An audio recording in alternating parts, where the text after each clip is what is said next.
pelo link que eu enviei para vocês no e-mail, pessoal, na nossa aula aqui? Sim? Me ouvem?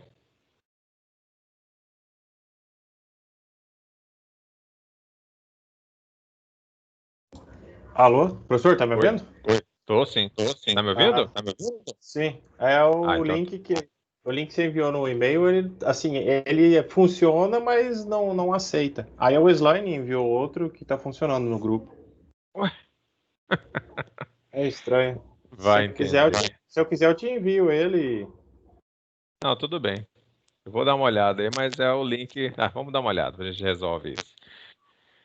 Mande para o e-mail, por favor. Vou enviar agora aqui.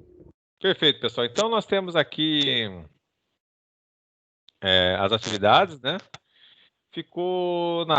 Da última aula, ficou de você estar desenvolvendo, terminando a atividade que havíamos iniciado sobre tabelas de espalhamento, né? Como é que foi? Conseguiram fazer? Como é que foi o andamento desse trabalho? Alguém tentou? Opa, professor, de fato, esse final de semana eu não consegui fazer, não, porque eu tava numa correria tremenda aí, então, desculpa aí. Sim. Aí, vocês lembram, né, que eu comecei a implementar essa aqui para vocês e aí pedi que vocês terminassem, né, algumas funcionalidades. Conforme for, teremos que pegar os vídeos, né, passados só para relembrar. Sim. Muito bem, pessoal. Então é o seguinte, nós temos essa atividade, né? Eu vou guardar para vocês darem uma relembrada. Fora isso, referente ainda ao último conteúdo da seção 3.3, sobre a tabela de espalhamento,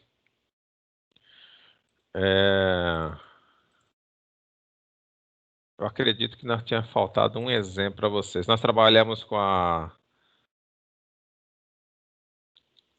tabela de espalhamento com dois índices, né? A dupla, índice duplo. Deve recordar disso.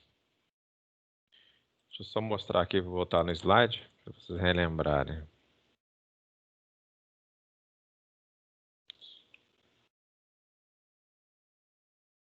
Pessoal, tem que sair de novo. Não está fácil esse Teams, aliás.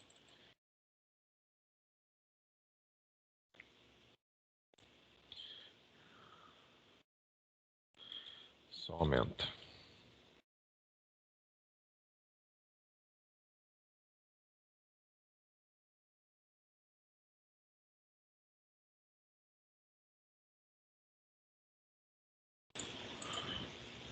Retornei, vamos continuar aqui.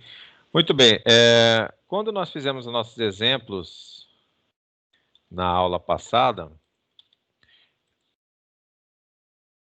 nós trabalhamos em cima de melhorar o desempenho das tabelas de espalhamento. Vocês lembram da tabela de espalhamento? Como é que os lançamentos ocorriam nessa tabela? Por meio de qual procedimento que era realizado para que fizéssemos o registro dos dados, né, nessa tabela de espalhamento? Vocês lembram? O que nós usávamos? Observem aqui, nós temos a indexação aqui das tabelas de espalhamento. Como é que nós fazíamos para que pudéssemos escolher em qual local devemos armazenar esses dados que estão aqui? Por exemplo, essas informações estão armazenadas aqui nesse índice. Como é que nós fazíamos? Gerando uma chave? Ah, muito bem. Nós fazíamos um cálculo do hash, né? Que era o cálculo da chave, né? Faríamos um cálculo e a partir desse cálculo fazíamos o espalhamento dos registros nessa tabela. No exemplo que nós fizemos esse espalhamento. E nesse espalhamento, nós usamos o espalhamento linear, que era o que nós calculávamos, e a partir deste cálculo preenchíamos aqui o espaço que estava disponível na nossa função. E o espalhamento duplo.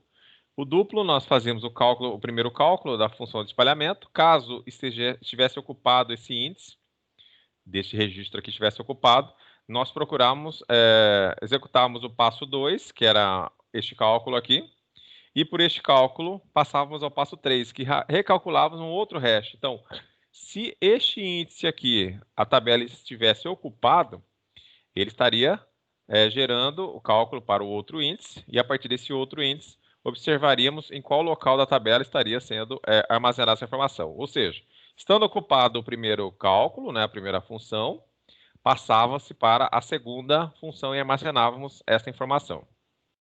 Esses eram alguns mecanismos de evitarmos que houvesse, né, dois registros no mesmo local. Tá, muito bem. Então, no linear era feito apenas um cálculo, e no linear, no espalhamento linear, nós tínhamos que prover o quê? Se estivesse ocupado, por exemplo, aqui, lembrando, esse 27 mod 8. Este mod aqui, nós usamos lá o operador, que é o resto da divisão inteira. Então, se dividirmos 27 por 8, o resto da divisão será 3. Então, ou seja, após este cálculo, estaríamos procurando na tabela se esse espaço aqui eu poderia estar armazenando a informação que eu desejasse armazenar, né? Caso este espaço estivesse ocupado, ele seguiria linearmente para os próximos espaços, até que ele pudesse encontrar um que estivesse vazio, para que ele pudesse armazenar a chave que estava sendo pretendida esse armazenamento. Lembrando que neste conceito aqui, esses valores que estão menos 1 são locais onde estão vazios, ou seja, não existem informações armazenadas nestes locais. Então, são os locais que, se o cálculo da função hash estiver apontando para esses locais, eu automaticamente vou armazenar a informação neste local, sabendo que ele está vazio, né? Muito bem. Além dessas situações de estarmos trabalhando de forma linear e duplo, nas técnicas de otimização, também poderíamos criar, nessa situação aqui, no pior caso, uma chave de espalhamento direcionada para uma único índice. Quando nós se fôssemos salvar num único índice, a estrutura que nós teríamos usar junto com esta estrutura do mesmo índice seria uma lista. Lembra da lista? No lista, nós tínhamos que um nó aponta para o outro nó, que vai apontar para o próximo, até que este último nó da lista aponte para null, né? Neste conceito aqui, eu não fiz um exemplo para vocês com esse mecanismo. Ou seja, vamos usar a tabela de espalhamento com a função hash. Junto com ela, usaremos aqui um exemplo de uma lista, tá? Uma lista fazendo com que, nos exemplos anteriores, nós tínhamos um máximo da tabela, né? A tabela tinha um número maior, um número máximo que poderia ser trabalhado com ela. Ou seja, tínhamos 10 posições. Acima da 10ª posição, eu não conseguia armazenar, porque nós não criamos uma lista para que, nos momentos que houvessem colisões, nós seguíssemos inserindo esses registros, né, no índice calculado, usando a nossa estrutura de dados em lista, a lista encadeada, que nós vimos lá na nossa unidade 1. Então, vamos fazer esse teste aqui. Vamos criar, então, uma tabela de espalhamento e vamos criar aqui, quando houver colisões, nós vamos criar uma lista destinada ao índice que houver mais registros a serem armazenados, tá? Então, vamos fazer isso agora aqui. Para tanto, eu necessito que vocês abram aí o Dev C++. Vamos seguir lá para o meu Dev C++.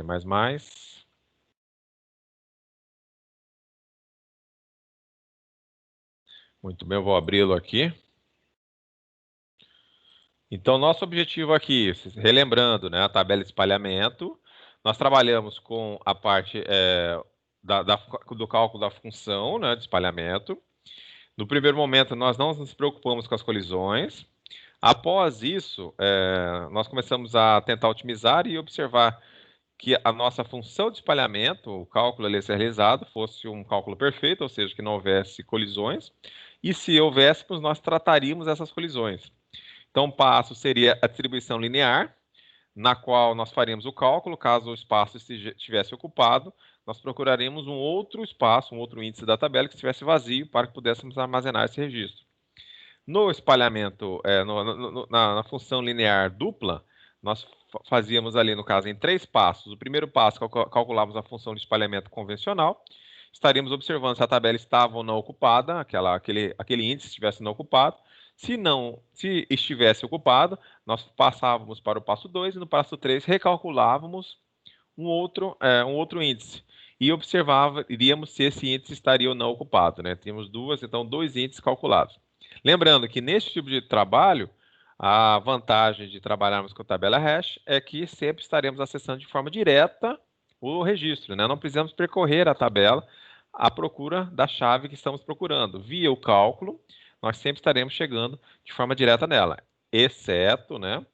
Evidente, caso hajam muitas colisões e nós usarmos aquelas técnicas de espalhamento, que estaríamos provocando a situação de estarmos, em alguns momentos, agindo de forma até sequencial à procura desse registro. Muito bem, pessoal. Vamos então fazer o seguinte. Vamos então fazer um exemplo no qual usaremos, além da tabela hash, vamos fazer a hash com cálculo dupla, né? Ou seja, função de espalhamento dupla.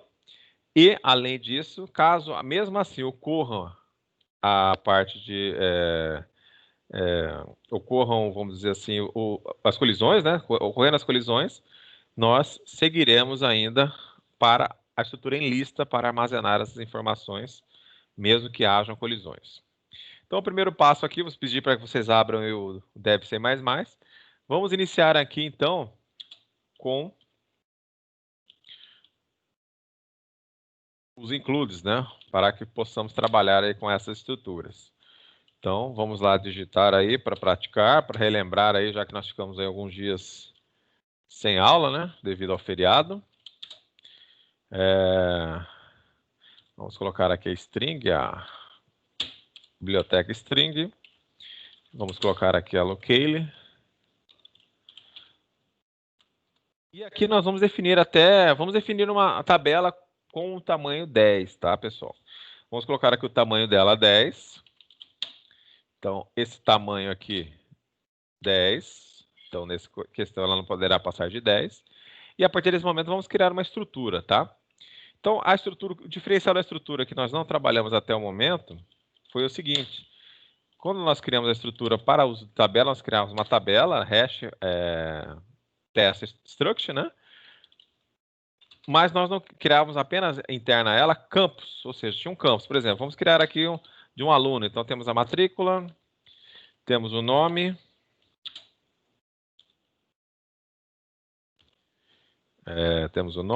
temos o e-mail. O professor, o senhor está compartilhando a tela aí? Eu não estou vendo nada, não. Estou compartilhando. Tá Você não está normal, vendo? Ninguém está vendo, pessoal? Não, Eu tô eu vendo, que tá entrei normal. agora. Não sei se tem que autorizar Eu tô alguma vendo coisa de aí. boa. Tá vendo? Deixa eu ver aqui se está alguma coisa errada aqui.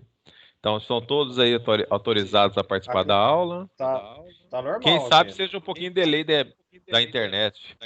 Ele pode ter fixado alguém também sem querer, né?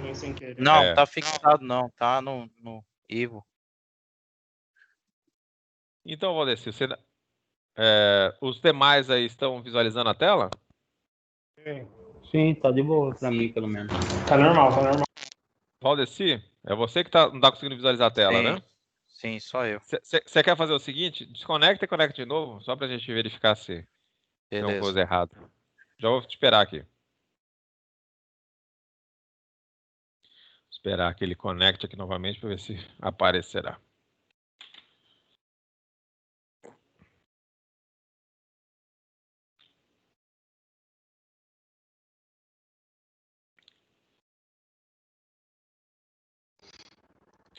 Roberto chegando. Professor, você já foi banca de TCC 2? Já. Já? Quando chega na parte da apresentação, eles mandam um modelo para fazer? Como é que é? É que eu estou Olha, fazendo a disciplina agora. Geralmente manda o modelo, tem um modelo lá, um padrão que é seguido. Aham, tá. Não, é que eu estou fazendo a disciplina e no portal do aluno não tem nada, né? Da apresentação. As outras atividades tem 1, 2, 3 e tal. Aí eu fiquei com dúvida se a gente deveria fazer. Vamos fazer o seguinte, manda uma mensagem pro Marcos, acho que ele deve ter um modelo lá. Porque eu vejo que os alunos, quando apresentam, usam o mesmo modelo. Que fica mais fácil para poder até identificar em cima dos 15 minutos que você deverá falar, né? Aham. Já tá marcada a data da apresentação? Não, ainda não. Assim, o prazo final é dia 30, né? Para enviar. Não, dia 20 agora, atividade 3, a última. E aí Sim. depois quem atingiu a nota que vai ser definido ou não se vai apresentar Ah, perfeito. Então, dia 20 encerrará e você aguardará apenas se atividade 3. estará, Isso, se poderá apresentar ou não. Aí que será a e data, né? dia 30, né? Aí do dia 30 ao dia, acho que é o dia 11, acho que vai ser. Ah, sim. Entendi. Então será na última semana de aula, né? Provavelmente. Vocês têm essa semana de 7 a 11 de dezembro, será a última semana, provas e aulas, né? Uhum. Muito bem, pessoal. Então, só retornando aqui. Então, nós temos aqui, a ideia nossa, então, é criarmos uma tabela hash, né? Que tenhamos, quando houver colisões, que estejamos criando uma lista encadeada, para que sempre estejamos armazenando informações. Então, ou seja, se encontrar o índice ocupado, estaremos lançando ele na lista que está vinculada àquele índice. Então, para tanto, nós vamos criar aqui o quê? Vamos criar um ponteiro para o próximo, né? Então, este ponteiro estará destinado a colisões. Então, havendo colisões, estará aqui sendo feito encadeamento, né? Então, a lista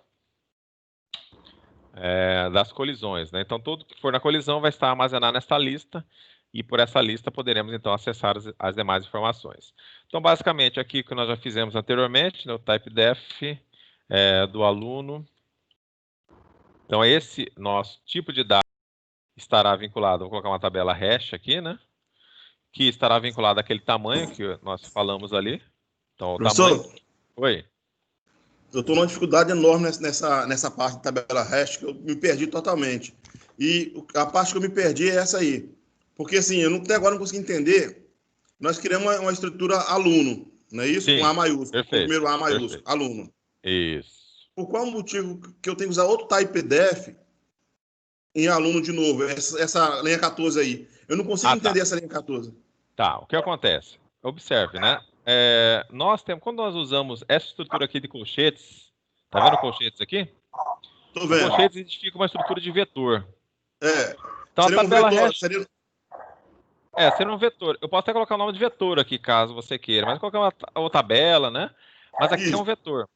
Pois é, A seria ideia aqui é que neste vetor nós vamos estar salvando nele o ponteiro dessa estrutura aqui. Então, assim, nesse vetor, ele só vai salvar o ponteiro dessa estrutura. Exatamente. Teria como fazer isso sem utilizar esse typedef da linha 14? Só para me entender.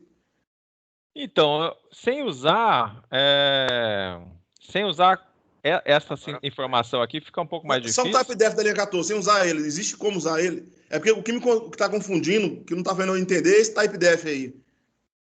Você fala assim, já dessa forma aqui, sendo assim já seria o suficiente para assim, você? desse jeito. Como que eu usaria assim? Porque geralmente eu sempre acostumei a usar assim. Como é que eu usaria ele nesse caso? Não, você pode usar dessa forma. A ideia é a seguinte, que você está definindo que esta tabela aqui, esse vetor, tá? Nós estamos usando de vetor, que tem um tamanho estabelecido aqui. Eu vou armazenar nele o ponteiro desta estrutura de dados. Para que quando eu retorno o índice daqui, quando eu aponto o índice para cá, ele está salvo dentro dele o ponteiro para essa estrutura de dados aqui. Uhum. Certo? Então, você veja a tabela. Nós fizemos dessa tabela aqui, como é uma tabela de espalhamento, essa parte aqui é fixa, né? Nós estamos salvando nela. Isso. Salvando ela. Então, ela vai ser de 0 a 9 as posições dela. Em Correto. cada posição dela, eu vou estar colocando o ponteiro que estará ligado a essa estrutura aqui. É porque lá na função main, a gente declara uma função tabela também, uma estrutura tabela também, não é isso? Sim. Pois é. Vamos chegar lá e a gente conversa lá, mas lá, basicamente, é criada apenas para que haja uma ligação com essa estrutura aqui, e vamos dizer assim, ela passa o nosso ponteiro, então, ou seja, ela acaba sendo a mesma informação, só que a ideia dela lá no outro código é apenas vincular esse item aqui. Caso estejamos criando uma biblioteca dessas informações, lá apenas estaria referenciando esses dados aqui, para que eu pudesse apresentar em tela Ou seja, quando eu estou executando a aplicação, o que nós declaramos no main será a mesma coisa do que nós estamos fazendo aqui, ou seja, usa o mesmo ponteiro na nossa memória, né, na memória do computador. Vai estar passando ela por referência, no caso. Isso. Será o mesmo ponteiro que está na memória. Ok. Beleza, pessoal? Então vamos só seguir aqui. Então a ideia agora, Roberto, é que nós estejamos aqui criando uma lista encadeada interna a essa estrutura. Isso fará com que, quando houver colisões, nós vamos armazenar as colisões nessa lista.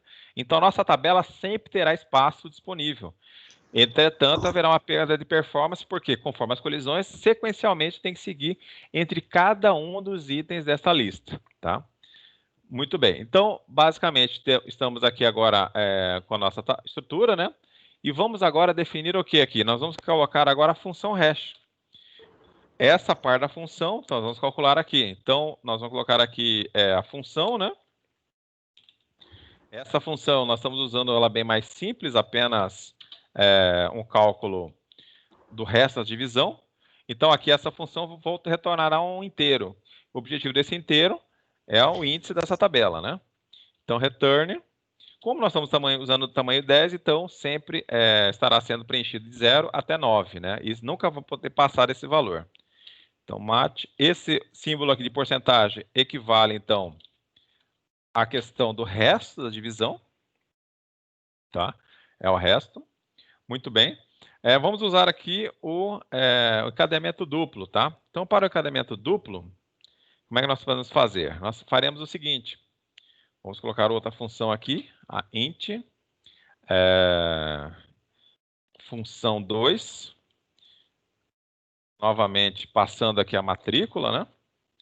E aqui nós vamos fazer o quê? O return igualzinho como está lá no material de vocês. Tabela, estou lembrado aqui como é que é a equação. Vou colocar tabela menos 1 menos a matrícula do resto da divisão de tamanho menos 1. Tá? Então, isso aqui é apenas para mudar, para que esta função tenha uma pequena alteração no cálculo que está sendo realizado aqui. Muito bem. Então, nosso objetivo já está aqui. Nós temos, então, uma função, a segunda, nós estamos fazendo a função linear dupla. E aqui nós vamos, neste momento, criar a busca. Nessa busca aqui, ele vai retornar para mim o índice que está disponível para que estejamos aí lançando o registro. Então, vamos colocar aqui.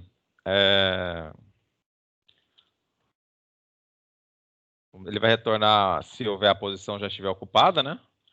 Então, ele vai retornar a própria structure, o aluno em si, o nó que nós estamos trabalhando, a estrutura, né? Vamos colocar aqui hash, que é a tabela mesmo, que nós estamos passando, e a matrícula. A partir dessas informações, faremos os cálculos. Primeiro cálculo, o H, no caso aqui, esse H é o retorno da função, da primeira função ali. Então, função e passa a matrícula aqui. Essa matrícula nós informaremos, tá? Então, passou a função, fiz o primeiro cálculo, já faço o segundo cálculo. O H2 aqui. A função 2 e o mate. Muito bem.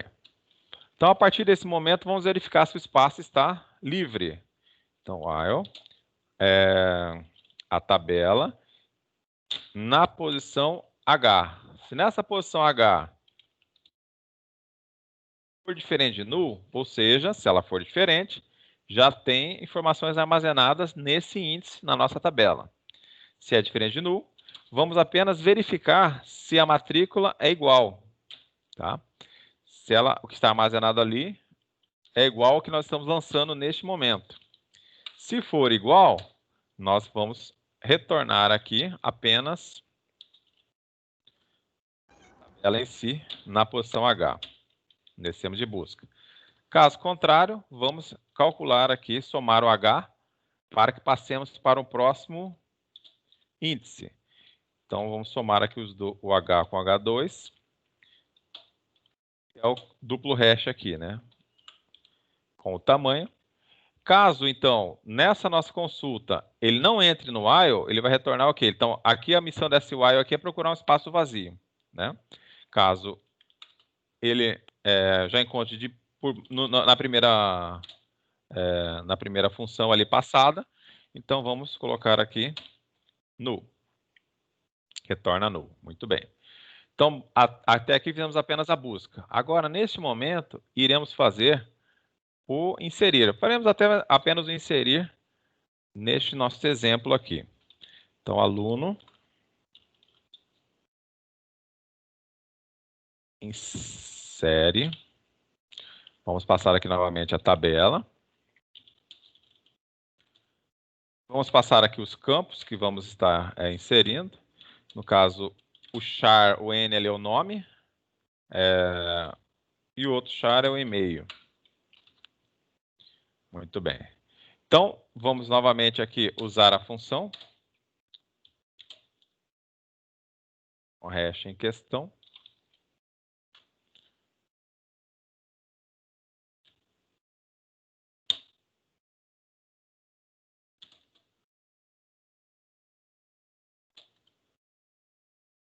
Neste conceito aqui, acho que para ficar melhor, não vamos nem usar essa busca aqui. Vou deixá-la aqui, mas vamos fazer direto.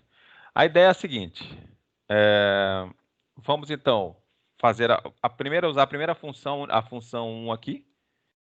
Função. Então vamos usar a função aqui. Essa é a primeira função do cálculo do hash.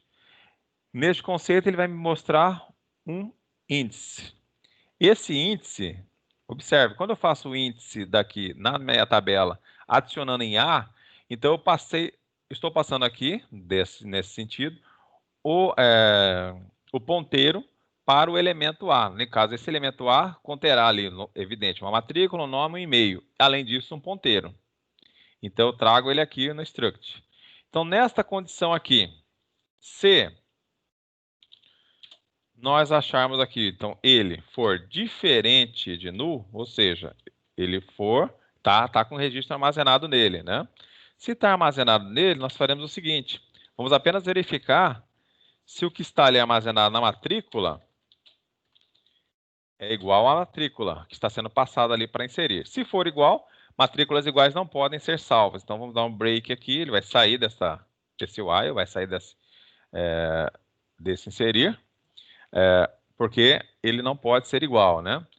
Caso aqui esteja de acordo, ou seja, a matrícula é diferente, não caia naquela condição, nós faremos o quê? O A vai receber o quê? O ponteiro dele apontando para o próximo. Então, vou passando aqui para o próximo até que ele encontre o último aqui, item desta lista. Muito bem. Feito isso, nós vamos fazer o seguinte. Se o A em questão aí não encontrou nenhum elemento, já podemos inserir um aqui. Vamos colocar aqui o A, ou seja, nós chegamos na última posição dessa lista, né? Nós já está igual a null. Se ele está igual a null, já podemos inserir a informação nesta lista. Então, nós registramos na tabela, procuramos o índice na tabela.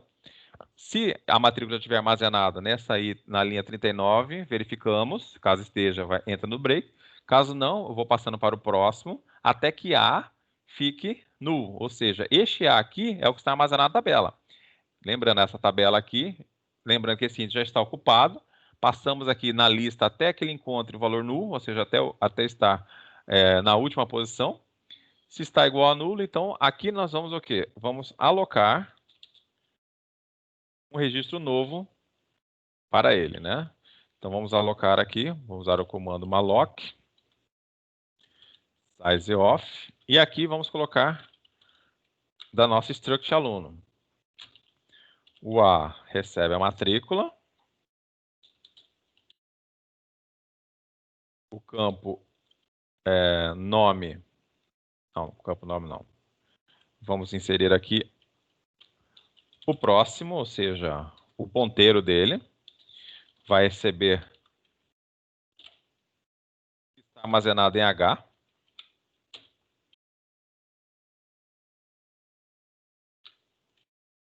E o que está armazenado em H, evidente, ficará com este registro lançado na sua primeira posição. Vou só adicionar o pessoal aqui.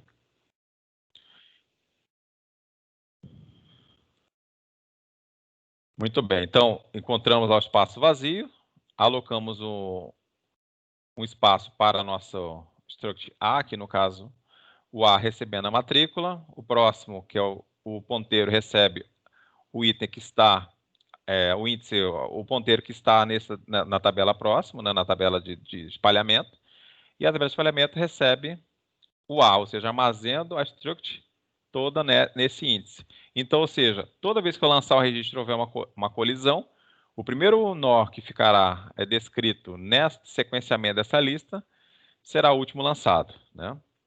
Muito bem. Agora falta apenas estarmos aqui fazendo a cópia da string, por essa função aqui, string copy. Vamos copiar, então, o nome de N. Vamos copiar também o e-mail de M. E aqui ele pode retornar, ele vai retornar, como nós colocamos lá para retornar a struct lançada, né? Então, retorne o A. Então, nesse contexto aqui, nós nem vamos usar a função dupla, não, tá? Essa parte inicial aqui. Vamos usar apenas esta função. Encontrando o elemento armazenado, né? Executamos a função aqui. Passamos o que está armazenado em A, para A. Se A for diferente de null, ou seja, esse índice está ocupado, eu vou procurar, vou passando para o próximo, né? Passando para os próximos elementos dessa lista, até que eu encontre o A fique valendo null. Se ele não entrar aqui no A, o A já vale null mesmo, fará aqui a alocação de recursos para que estejamos alocando aqui para a struct, o tamanho, né, de dados necessário para que possamos armazenar a matrícula, o nome, o e-mail e o ponteiro. Muito bem. Fazemos isso, armazenamos a matrícula. O próximo apontará para quem está descrito neste registro do nosso índice da tabela. E eu vou salvar também o ponteiro dele para o A ali em questão, para a tabela, desculpa. Depois disso é feita a cópia das duas, dos dois campos aqui, no caso nome e e-mail. Muito bem. Faltou ainda apenas inicializar isso aqui. Então vou inicializar. Inicializa. Tabela. Vamos passar aqui por referência a tabela que nós vamos criar no MEN.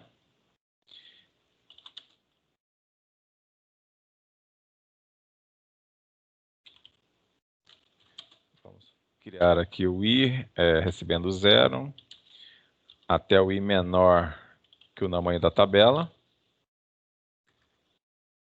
E o I mais mais. Então, nessa questão aqui, vamos adicionar o null para todas as posições. Muito bem.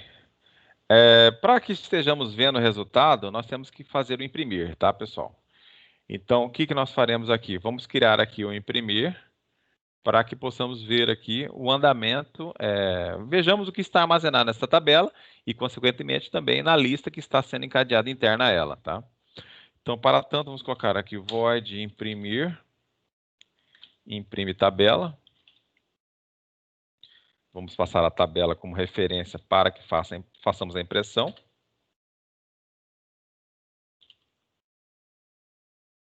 Muito bem. Vamos fazer o seguinte, vamos ter que colocar aqui uma estrutura para o aluno, que nós usaremos aqui como referencial para mudança, para a mudança do struct. E vamos fazer um outro, no caso dessa lista do struct do aluno, né? O A e o P aqui para percorrer também uma lista para que estejamos percorrendo os dados que estão ali internos. Muito bem, como nós queremos imprimir a tabela toda, faremos um for aqui do int i recebendo 0, o i menor que a tabela, que é o tamanho da tabela, no caso a variável tamanho, e o i++. Professor, Oi. uma dúvida. Você criou aí 2 ponteiros A e P. Sim. Às vezes você coloca um ponteiro com um asterístico grudado ali, tipo, no aluno, outras coloca, nesse caso, você colocou grudado no A e no P. Tem alguma diferença? Não tem, é costume só. É só de vez em costume. quando fica. O ideal é ficar dessa forma aqui, é mais legal assim, né? Mas Eu tô fazendo fica ali. assim, só que aí, quando eu tava digitando aqui, me bateu a curiosidade para saber se é diferente, né? Só depois, na outra sessão, nós veremos ponteiro apontando para ponteiro. Aí você vai ver 2 asteriscos. Aí vai ter uma pequena diferença, mas tudo bem. Mas por enquanto, se ele ficar colocado dessa forma, um pouquinho mais colado com, no caso, o ponteiro com o nome A, né? Não dá nenhuma interferência. Muito Obrigado. bem. Vamos então fazer aqui um if, para que estejamos observando se nesta posição temos dados armazenados, né? Se tem registro lançado. Então vamos observar primeiro. Se for diferente de null, o que nós faremos? Vamos adicionar para A o ponteiro que está armazenado no índice da tabela. Por exemplo, se for aqui na posição 0, então o índice 0 da tabela, eu passo o que está armazenado, o ponteiro que está armazenado aí para este ponteiro A. A partir deste ponteiro A, o que nós faremos aqui? Faremos um for. O P vai ser inicializado com esse ponteiro A. A partir dele, nós vamos percorrer o P, ou seja, todos os elementos que estiverem após esse ponteiro desta lista, até que ele aponte para, seja diferente de nulo, né?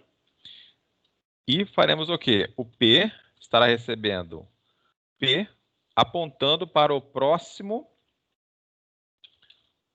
elemento, ou seja, o ponteiro do próximo. Ele estará sempre passando para o próximo ponteiro. Muito bem. Então, aqui que nós faremos agora? Vamos fazer um print F. Vamos colocar aqui o nome.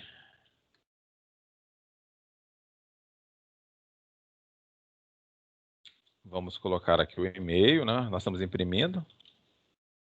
E-mail.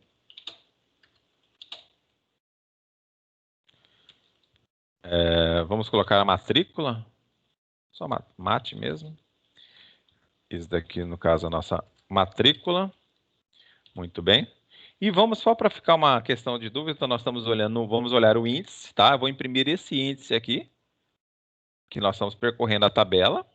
E vamos também imprimir o ponteiro que ele está, neste momento, visualizando dentro desse índice.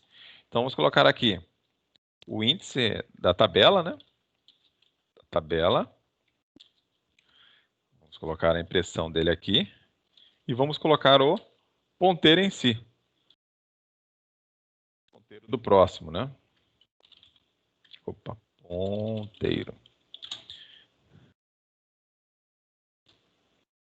Dar um enter aqui, mas pode escrever na mesma linha, tá? Vamos colocar aqui, então, o apontamento. O primeiro é o nome, né? Nome. Depois é o e-mail. Depois é a matrícula. Depois é o índice. E depois é o próximo, né? O ponteiro apontando para o próximo elemento.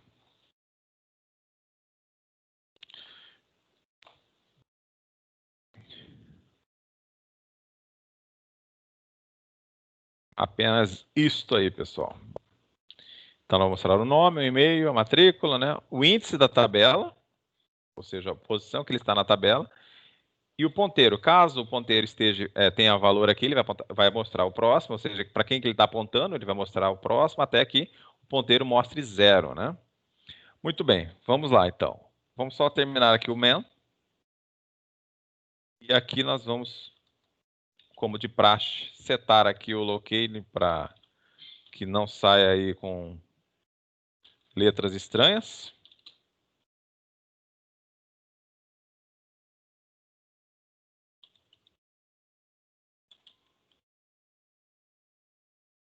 Turn 0. Muito bem, vamos fazer a inserção direto aqui na nossa estrutura para que não precisamos usar o scanf, nem os comandos de entrada de dados. Vamos já fazer direto. Para tanto, vamos criar uma tabela aqui. Essa é a tabela onde serão armazenados os índices com os ponteiros dos nossos registros, né? Vamos inicializar essa tabela para que todos os ponteiros estejam apontando para null. Inicializa tabela. Passamos aqui a tabela para ser inicializada. E vamos fazer aqui já. Vamos lançar aqui os nossos registros, né? Então vamos aqui, insere, vamos inserir aqui, insere. Vamos colocar o nome da tabela aqui. Como nós queremos que hajam colisões, tá, pessoal? Então vamos colocar aqui para que haja colisões. Vou colocar matrícula 10. 10, o mod vai dar 0, evidente, né? Vamos colocar char e o nome aqui. Patrícia Nunes. E-mail. Apenas. Então, para que haja colisão, nós vamos fazer um outro aqui, que vai ser o 100.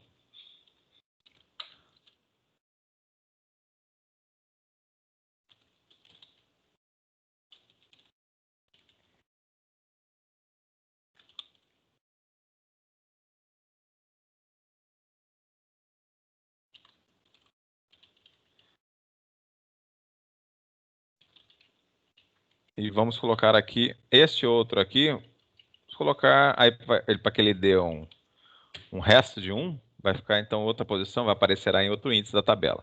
Vamos colocar aqui outro nome, né, para ficar diferente.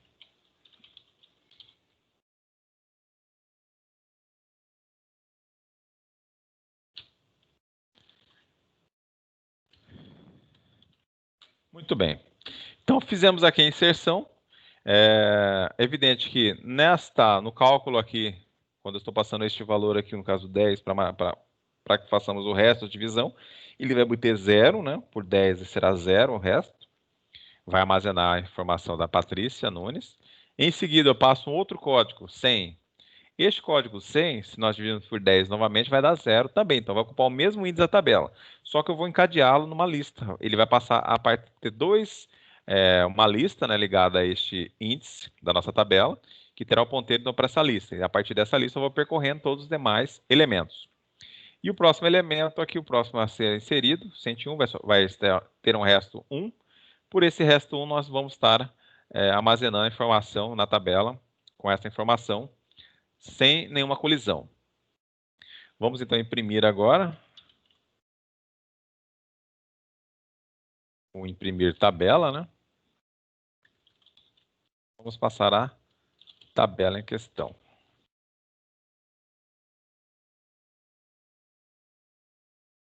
Vamos salvar isso aqui. Professor, Oi. essa tabela aí que nós está criando, essa tabela hash aí com o nome de tabela, ela também é ponteiro, porque ela não tem o asterisco. Ela é ponteiro ou não? Não, não é ponteiro. Ela usará, né? Nesse contexto, ela não é ponteiro, mas ela vai usar a estrutura quando nós passamos, né? Passamos o parâmetro, nós usaremos ela sem ser ponteiro mesmo, mas como passamos ela no parâmetro, ela é utilizada no processo de trabalho, tá? Então, ela aqui, quando ela cai aqui no inicializa, por exemplo, ó, ela cairá aqui no inicializa, e a partir disso ela vai estar seguindo aqui. Aqui sim ela chegará, né, como um ponteiro, né, do aluno. Mas aqui nessa questão aqui, eu passo a mesma tabela, ela é passada aqui, entra com esse índice, e a partir disso ela é inicializada com nulo. E a partir disso, e essa nossa tabela, ela começa então a receber os ponteiros dos nossos, da nossa estrutura que estão sendo salvas aí, né, na tabela. Professor, Ok. Sim. no insere aí, separando por ponto as duas strings, é uma maneira de não ter que digitar não. char novamente? Não, tem que taxar. Foi erro meu. Tá. Vamos arrumar isso aqui.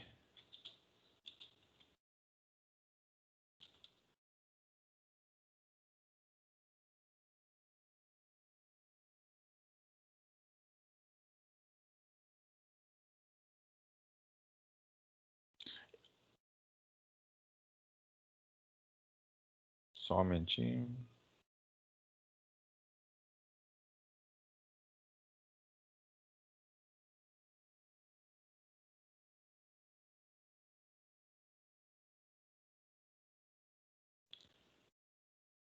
Imprimir. Imprimir não. Então vou testar aqui, pessoal. Então, observando aqui, não sei se a tela está legível para vocês, mas, por exemplo, nós lançamos aqui a Patrícia Nunes. Ela entrou, ela tem a matrícula 10. Ela está na tabela no índice 0, né? O índice da tabela é 0 e o ponteiro dela está 0. Ou seja, ela foi lançada agora, não está apontando para ninguém. Ela está ali no final da lista, né? Assim que nós inserimos a Fernanda estará assumindo a primeira posição desta lista, né? Com a matrícula 100, ela está no índice da tabela 0, continua no 0, só que ela está apontando, o ponteiro dela está apontando para a Patrícia. Então a Fernanda foi salva por segundo, em segundo lugar, ela terá como, via o que está sendo passado para o ponteiro, né, a informação para o ponteiro, qual é o próximo nó desta lista. No caso aqui, o próximo nó será a Patrícia. Já o José Roger, ele ocupa o índice 1. Como ele é o índice 1, ele não tem nenhuma colisão. Então ele está usando ali e a partir disso apenas é apresentado a informação dele armazenado, né? Então nesse contexto aqui, a lista ela é gerada. Sempre o último elemento a ser inserido ficará na primeira posição da lista, como nós fizemos aqueles testes na nossa unidade 1, né? Na inserção da lista encadeada. Sempre o último que lançamos será o primeiro da lista. Isso nós podemos mudar, né? Evidente. Aí teria que estar trabalhando aí para que ele pudesse ser armazenado na última posição, né? Mas por padrão, quando trabalhamos com lista, o primeiro elemento acaba sendo o último da lista, né? Se tiver mais outros elementos. E sempre que lançamos um novo elemento, ele estará sempre na primeira posição desta lista. Mesmo porque não tem como saber o próximo ponteiro, né? Se eu lancei um item em uma tabela que está vazia, não tem nem nada armazenado nessa lista, não tem como apontar para o próximo, ele sempre será o último, né? Pensando pela lógica, sempre que estamos lançando uma lista, aí esta lista, o primeiro elemento, eu não consigo apontá-lo para ninguém. A partir do segundo elemento, eu já sei qual é o ponteiro que aponta, é o ponteiro que está apontando para esse próximo elemento. A partir disso, já consigo encadear. Então, nesse contexto, naturalmente, sempre o último lançamento ficará na primeira posição dessa lista. Aí é evidente que eu posso fechar aqui, a gente pode estar lançando aqui outras informações. Eu vou encadear aqui, ele vai encadeando dentro daquele nosso item ali.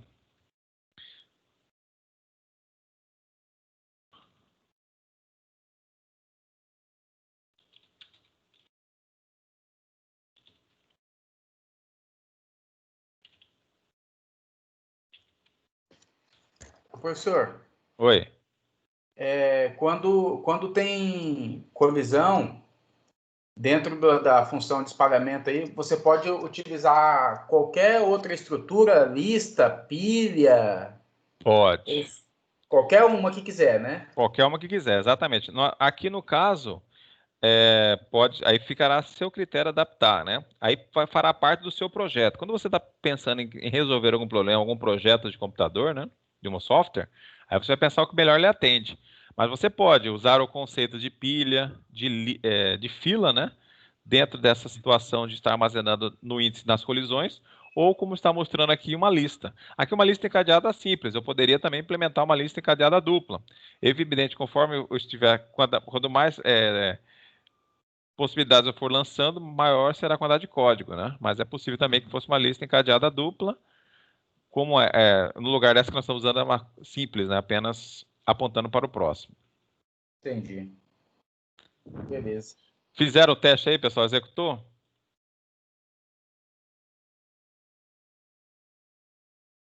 Como é que está a situação aí? Querem que eu salve isso aqui lá para vocês poderem executar e testar aí? O meu deu um erro lá em busca. Essa busca nós nem estamos usando ainda, mas tudo bem. Talvez seja um código aqui. Vamos fazer o seguinte, eu vou copiar isso aqui. Aí o pessoal quiser lançar mais registro aqui, vai observar que nunca vai dar tabela cheia. que sempre vai estar encadeando numa lista, né? Então nunca teremos a tabela cheia neste tipo de situação, nesse tipo de modelo aqui que nós estamos usando. Qual que era o nosso mesmo? Vocês têm aí o endereço que nós usávamos?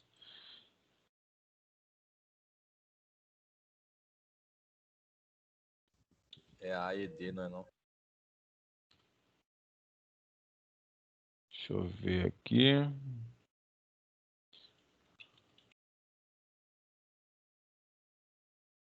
Ah, tá aqui mesmo.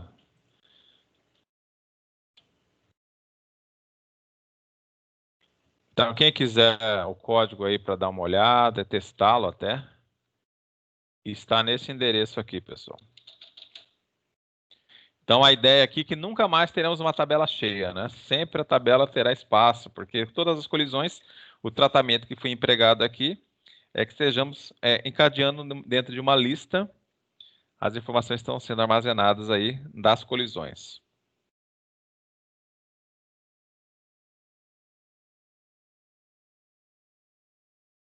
Professor, ali está definindo 10, que é o tamanho 10, né?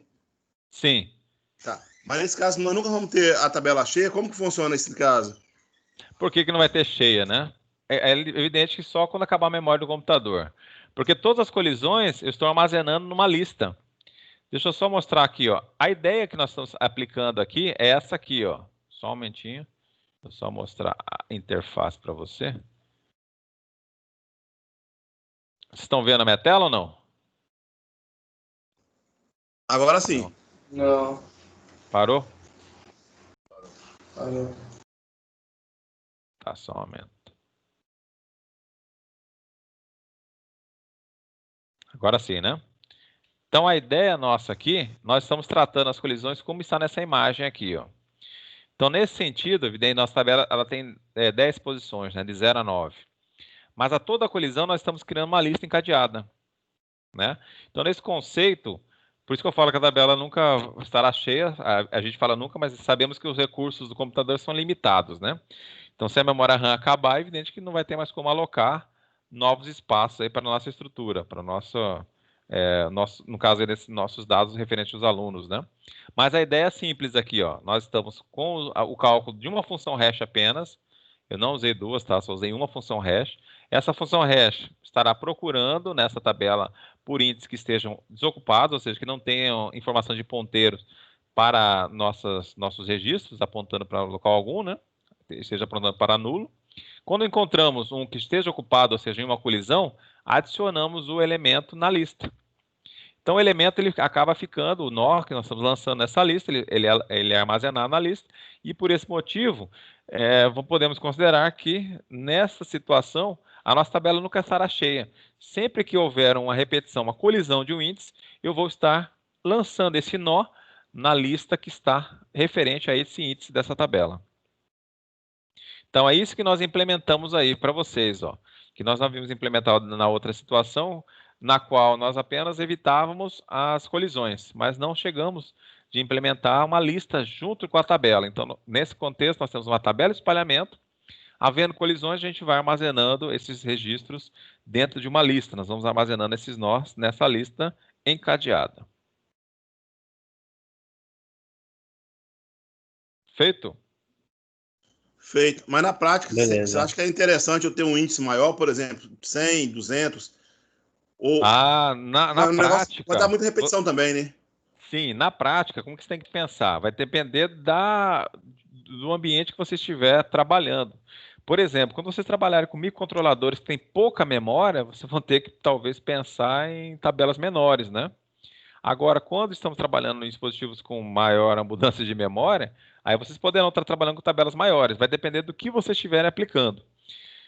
E trabalhando juntas, né? Tanto a tabela de espalhamento quanto a lista, é evidente, conforme a tabela maior, menos colisões teremos.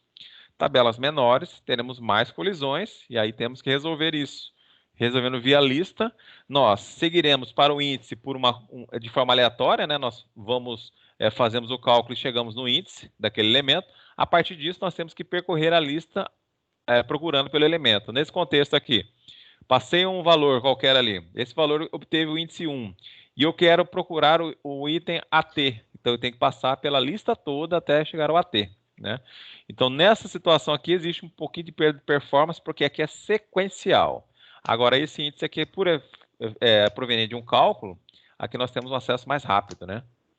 Ô, professor, Oi. do ponto de vista de consumo de recursos da máquina, a tabela de pagamento, os índices, eles ocupam mais espaço em memória do que uma lista encadeada? Não, na realidade não é que ele ocupe mais. A gente pensar que vocês criaram uma tabela com 1000 posições, ela é fixa, né? Evidente que a primeira vez que você criou, ela está lá, está aguardando os ponteiros para serem armazenados nos seus índices, né? O principal dela é performance. Agora, numa lista, vocês observem, quando a gente vai lançando a lista, pelo código que está aí, nós usamos aquele comando malloc e o comando sizeof. Naquele momento, a gente pegou um pedacinho da memória para esse nó que nós estamos querendo armazenar. Então, naquele momento, nós pegamos aquela informação e salvamos na memória RAM.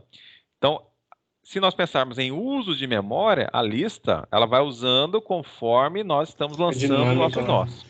Podemos dizer Conforme que você a lista lança é o nó, dinâmica e a tabela é estática. isso, a tabela é estática. Só que quando a gente pensa em performance, a tabela é mais rápida. Porque você não precisa percorrer a lista toda atrás de um elemento que ocorre na situação, que não ocorre, né, na tabela. Na tabela você calcula o índice, você vai chegar certo no item que você está trabalhando, tá? Então, pensando em performance, pensando em velocidade, a tabela tem melhores resultados. Agora, em questão de alocar recursos, quando você está mais escasso, a lista ela usará menos recursos, né, nesse contexto. Entendi. Conseguiram testar, pessoal? Aí eu quero ver agora que tem mais gente aí na sala, né? Entraram mais pessoas. Eu queria ver de vocês quem é que conseguiu terminar aquela implementação da aula passada que eu sugeri para vocês. Vocês recordam? Professor, assim, eu realmente eu tentei aqui, mas como eu fiquei em dúvida, eu não quis terminar. Mas, assim, no grupo, o pessoal falou que está com dificuldade. Eu não sei se é todos os colegas, mas uma boa parte falou que está com dificuldade nesse negócio da tabela. Acho que eu acredito que, eu não sei se é só eu ou mais uns 2 ou 3, mas acredito que os alunos estão com essa dificuldade, Dificuldade. principalmente nessa tabela. Eu, da minha parte, é essa tabela. As outras matérias para trás, Foi, né? ótimo. Foi tranquilo. Só essa aí parece que travou. Travou. Não, mas tudo bem. Acontece. É o seguinte, essa tabela, até o próximo conteúdo que nós veremos, será um conteúdo mais tranquilo, que é mapas associativos. Se vocês deram uma lida, será até mais tranquilo. Agora, o que eu peço para vocês, né? Eu passei, eu acho que um roteiro prático. Deixa eu ver qual roteiro prático eu passei. Roteiro 4.3.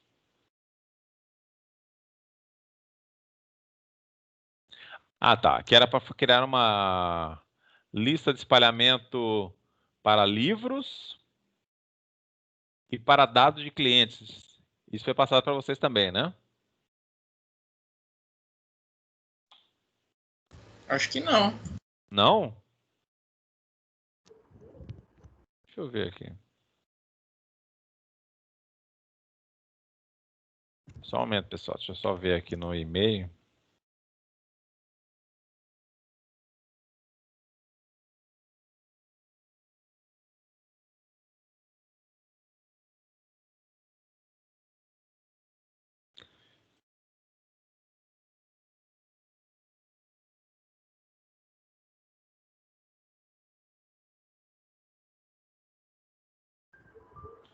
Eu passei a lista 10 e 9, né?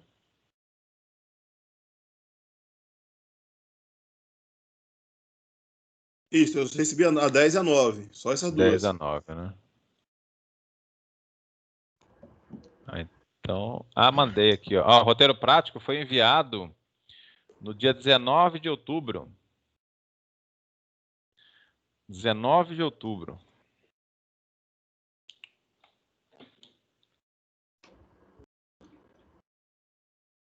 Dia 19 de outubro que ele foi enviado para vocês. Aqui, dia 19 de outubro, tem atividade objetiva 7 e atividade objetiva 8 só. É, 7 e 8, e esse roteiro prático, além dos 2 vídeos, né, da aula 8 e 9, que foram juntos. Isso, professor. 19 de outubro, isso mesmo. Então, pessoal, o que eu posso fazer para vocês é o seguinte. Nessa tabela de espalhamento, o que vocês têm que ter em mente? Qual o objetivo na cabeça de vocês, né? Nós temos alguns entraves vinculados à linguagem, no caso aí talvez a linguagem C, mas basicamente tudo que nós formos alocar nessa tabela, que é um vetor, é o índice via o cálculo de uma informação que passaremos. Nós estamos usando, como sempre, como exemplo, o valor numérico, né? Esse valor numérico, nós usamos uma função, e a partir dessa função armazenamos essa informação. No caso aqui, nós temos sempre uma função. Diferente de lista, que não tinha essa questão de função, nós sempre inseríamos e observávamos o ponteiro para que passássemos as referências. Na lista ligada dupla, também nós tínhamos agora próximo e anterior, né? Podíamos navegar, só que eram sequenciais. Nós tínhamos fila e pilha. Fila e pilha tem um funcionamento específico. Aí já ficava realmente a questão que vocês devem ter em mente. Quando chegar a palavra de vocês, que eu estou usando uma estrutura de dados em pilha, vocês devem saber que o primeiro registro que entra é o último a sair. E o primeiro que entrou, ele será o primeiro. Aliás, o último que entrou será o primeiro a sair. Isso na lista. Na fila, ela acontece um pouco ao contrário, né? O primeiro que entra é o primeiro a sair, realmente. E o último que entrar será, nesse contexto, o último a sair deste processamento, né? No caso desse tipo de algoritmo. Já na tabela, vinculando a essa estrutura de dados, o conceito principal que você deve ter em mente, que sempre que estaremos alocando um registro interno nessa tabela, a escolha desse índice será feita por uma função, por um cálculo. Aí nós temos aquele conceito de estarmos procurando uma função que evite colisões, ou seja, que seja 100% colisões, que é praticamente impossível, que seja uma função perfeita. Teria que ser eu não consigo pensar numa equação que consiga trabalhar dessa forma, que não haja colisões. E aí, nesse contexto, temos que pensar nas colisões. Como tratar essas colisões quando elas ocorrerem? Aí nós vimos lá a possibilidade de estarmos usando uma função de espalhamento linear. Nesse conceito, a gente vai estar navegando, ou seja, calcularemos o índice. Se esse índice não for o adequado, ele estiver ocupado, nós passamos para o próximo item. Até procurarmos nessa lista, nessa tabela, um índice que seja vazio. Na linear dupla, né, na função linear dupla, ocorre um pouquinho diferente. Nós temos aqui a parte de 2 cálculos, duas equações, para que estejamos trabalhando aí em qual posição vamos usar na tabela. Mesmo assim, existe a possibilidade de estarmos encontrando colisões. Então, é uma forma de tratar. Podemos usar essas duas funções, usar cadeamento linear duplo, né? Para que possamos estar, em seguida, usando a estrutura de lista que nós já vimos na unidade 1, para que sempre a nossa tabela tenha espaços disponíveis. Agora, basicamente, o que tem que ficar na memória de vocês? Trabalhando em tabela hash, eu tenho que ter uma função de espalhamento. Uma função que fará com que eu possa estar chegando via um cálculo ao índice que eu quero armazenar esse meu nó. No caso aí, esse nó que nós estamos trabalhando aqui. E aí podemos, com isso, evidente, temos que tratar essas colisões. Aí a possibilidade de tratamento de colisões é implementar uma outra estrutura de dados como lista, para que estejamos resolvendo a questão das colisões, ou implementar aí funções que tentem melhorar esse espalhamento, trazendo a possibilidade de uma função de espalhamento perfeita, que não haja colisões, que é meio difícil, né? Mas mesmo assim ainda podemos estar aí trabalhando em cima das funções de espalhamento linear, funções de espalhamento dupla, né? Para que possamos gerar aí 2 incrementos diferentes. Aí vai depender da estratégia. Basicamente, aqui nós temos a struct, que nós já vimos desde a unidade 1. O que mudou dessa aqui, como ela tem uma lista embutida, nós queremos um ponteiro aqui para o próximo. Professor, Oi. essa questão aí, eu entendi todo o programa tranquilo. A única coisa que eu não consigo entender, que não entra na minha cabeça, é porque eu tenho que usar 2 typedef. E eu tentei compilar sem esse troço, mas não funciona. Eu não entendo só por que eu tenho que usar 2.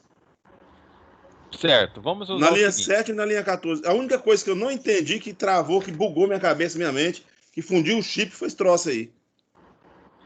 Então, nessa situação, esse é um padrão da linguagem, porque eu tenho que falar, passando aqui como referência, que nessa tabela aqui, com esse vetor, com o tamanho estabelecido aqui, cada índice deste vetor estará armazenando aí um ponteiro dessa estrutura aqui.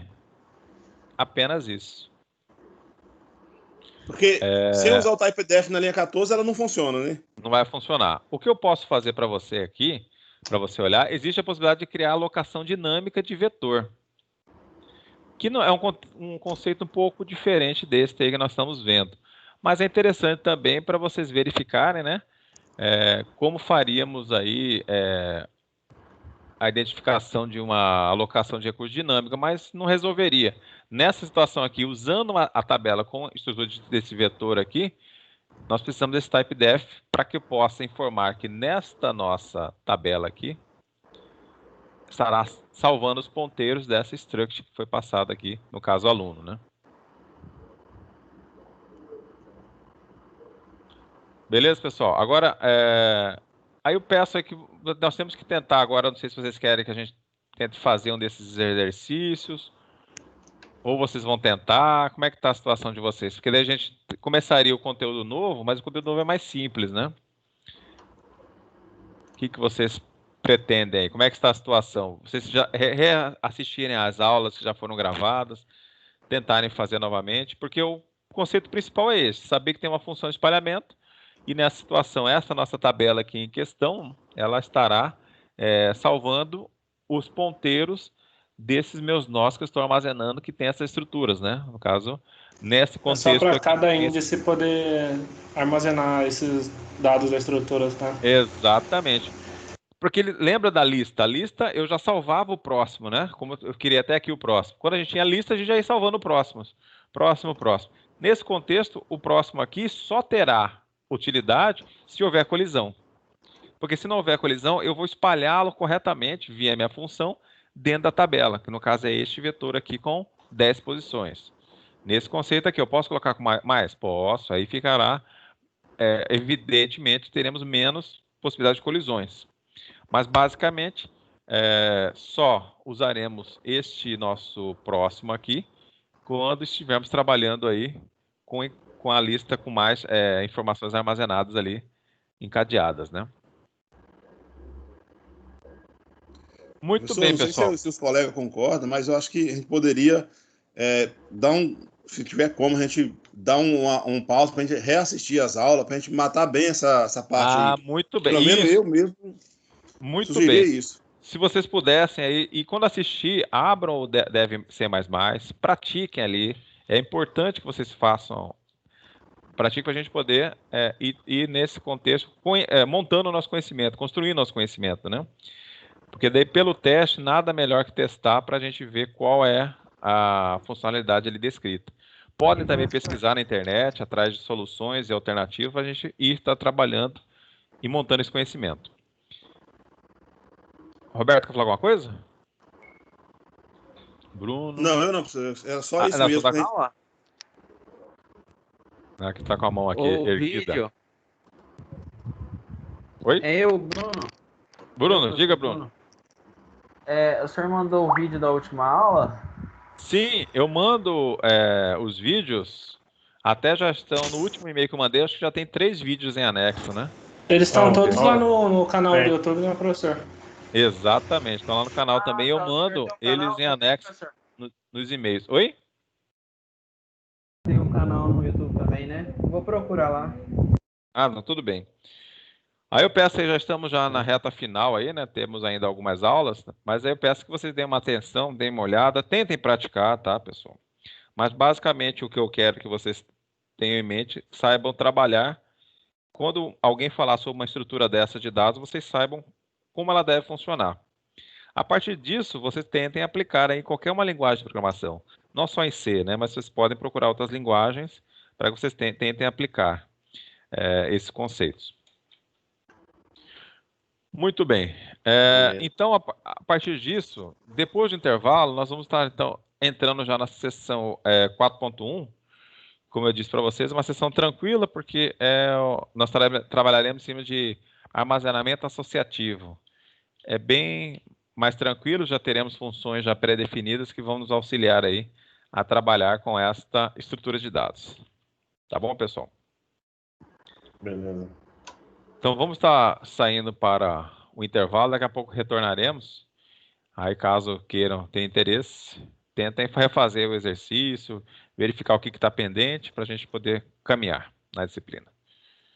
Então, Quantos até mais minutos, para cá. professor? 30 minutos, pessoal.